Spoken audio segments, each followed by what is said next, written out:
Yo, speaking of Jamaicans, how was talking to Vibes Cartel? That's sick. No, I love Vibes. I mean, what a Such good energy. but what a legend, like a true legend. Vibes is a great person.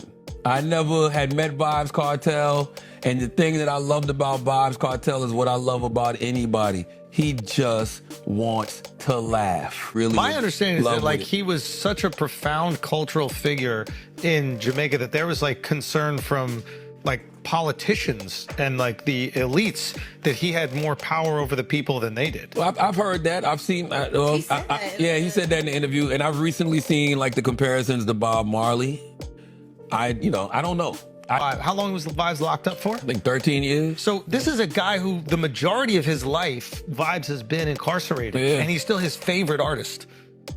I think, we was talking about it in the interview, I think, going to jail made him larger than life. Like, Viewers and subscribers, welcome back to our next upload. You see me? Now, if you don't know these two, you don't live under a rock. That's Charlamagne the God and Flagrant. You see me? Yeah, two big YouTuber and radio host. You see me? Yeah, and them a talk about Vibes Cartel and him impact what him have in a dancehall, you see me, and Jamaica. You see me, the whole people, them, the whole island love Vibes Cartel.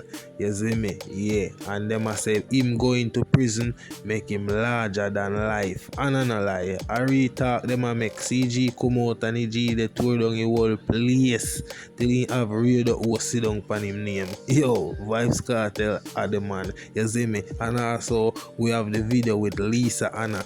You see me? Now for those who don't know me I talk about, you can go check out my last video when I drop. You see me? It have all of the details in there. You see me? And this are basically the follow-up. You see me? And we have the official video now with LISA HANNA a state how she feel about dancehall and Vibes Cartel and Buju Banton and Spice and Shensi and the whole dancehall fraternity and reggae. You see me? And the individual when they say yo she a wagonist, she just jump on the dancehall train all of a sudden, and when Vibes Cartel was incarcerated, she did they say yo them fi stop playing music. You see me? So must stop your bag of chattings and make you the viewers see what go on. So what if I told you that the most influential music movement in the world today, the one that's rewriting global charts, packing out stadia, if you're British, and fueling billion-dollar industries, was born right here in Jamaica. Sit back and vibe. It's another Valley exclusive. And yet, we don't have a single world-class venue to honor its greatness. So let that settle in. Because make no mistake, dancehall is not local anymore. It's global, it's powerful, it's profitable. Sean Paul headlines sold-out shows worldwide. The queen of dancehall is a cross-continental force. That's Spice. And Shensia is dominating US festivals, stages, arenas, collaborating with some of the biggest names in hip-hop. And when Buju touched back road globally, that was a global moment. And just this month, Vibes Cartel returned to the stage. 2 back-to-back sold-out concerts at the Barclays Center in Brooklyn. 40,000 fans in 2 nights. Tickets gone in minutes. That wasn't just a show, it was a cultural reckoning.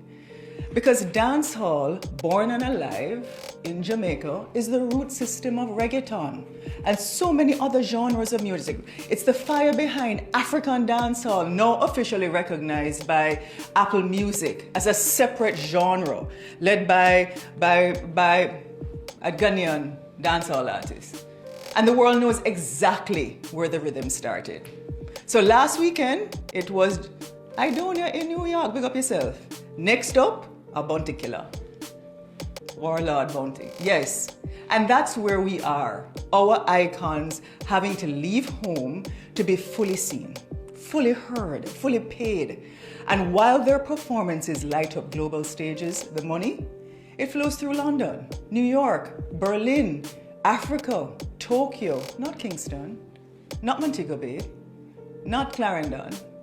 So we give the world the soundtrack and they cash in on the check. The data is interesting. Every time I look at it, and I'll just give you a few stats. I mean, according to Spotify, in 2024, they're Wrapped. Reggae and dancehall amassed over 10 billion views globally, global streams. That's a lot. TikTok ranked dancehall among the top 5 non-English music categories shaping viral trends, dances, global challenges across the world.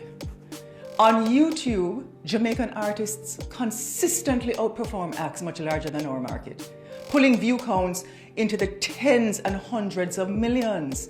And collaborations with international superstars, sold out tours, brand placements, all of this is happening and proving what we've already known for decades, that dancehall is an economic juggernaut. It's a titan. And yet here at home, we don't have no O2 Arena, we're not in a Madison Square Garden. We don't have a concert-ready design. Because the National Stadium, built in 1962, is a monument to athletic glory, not global performance tours. And Catherine Hall in Montego Bay, we love it, but it's outdated. So while the global live music industry was valued at over US $35 billion in 2024, the entire Caribbean, and yes, I'm a regionalist, I believe in Caribbean unity. I believe if we come together, we're more powerful than many of the... So viewers, me go play the rest of the video, you know, but me just want to stop it there so fi say, yo, you see how them politicians they stay, them no see you when you're there under the ground and you're down, you know, and when you're up there and them see how them can benefit off of you, and then time that them want to run in.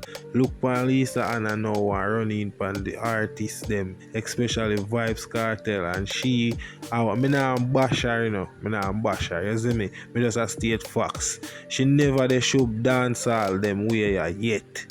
And all of a sudden that she a do. Well, big up to her if they do that right now. You see me? But don't they watch the people them pocket and feel say you can go capitalize off it now and a chat about.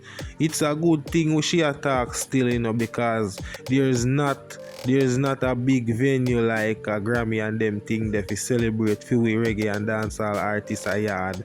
You see me? So what she a say is not bad, you see me? However, she come and state it now when she still think I go global, when she been a state them thing here from long time, you see me? Some of us play the rest of the video and make she explain herself more. Unions around the world. The Caribbean only accounts for 0.5% of that market. 0.5, little bit, less than 1%, despite the fact that our sounds and artists are driving some of the world's biggest trends. And that's a tragedy. A tragedy. So what's the solution? In Jamaica, build the stage. Jamaica needs a world-class modern arena, a national treasure, a cultural engine, a space where dancehall, reggae, gospel, our full creative power can be celebrated and monetized, elevated right here. I remember when I was Minister of Culture and we planned Jamaica 50. And for the first time, we had the park and ride. I implemented the park and ride from King's House down to the arena. And you had children from Trenchtown and Cherry Gardens traveling on the same bus. We never have no VIP, no VVIP, we never have no division. And we turned the entire thing into a pedestrian for basically from July 31st all the way to August 6th. I've never experienced, and I don't think, I still get goosebumps because for the first time I had a vision and we were able to implement that vision. We had some of the best acts, some of the best creative people there, or manufacturers. In the stadium in the arena we had talks, we had concerts every night, and our children and adults from across Jamaica and the world came.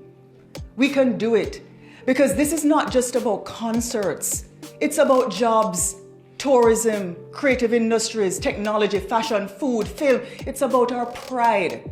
Other nations are making the investment, you know. So I ask again, why not us? Why not the island that gave the world Shabarang, Supercat, Ninja Man, Papa Toyan, Peter Metro, Eco Mouse, Bora Bantan, come again Lisa, Major Mackerel, Admiral Bailey, Yellow Man, Zunga Zoom, Lady Saw, Lady G, Shelly Thunder, Patra, Terra Fabulous, Tenor Saw, General Degree, Capleton, Sprague Benz, Sham, Beanie Man. I could go on and on. Why not the home of Stone Love, Metro Media, Bass Odyssey, Kilimanjaro, King Jammies? Why not Jamaica, the cultural superpower? Why not? I didn't grow up with dancehall in the background, you know. I grew up in it. I felt the rhythm, the bass ripple that used to rip through my chest and still does on Red Hills Road. dancing in Raytown, following up sound systems like House of Leo, Stone Love. I still follow up Stone Love and Metro Media and Bass Odyssey. Those were my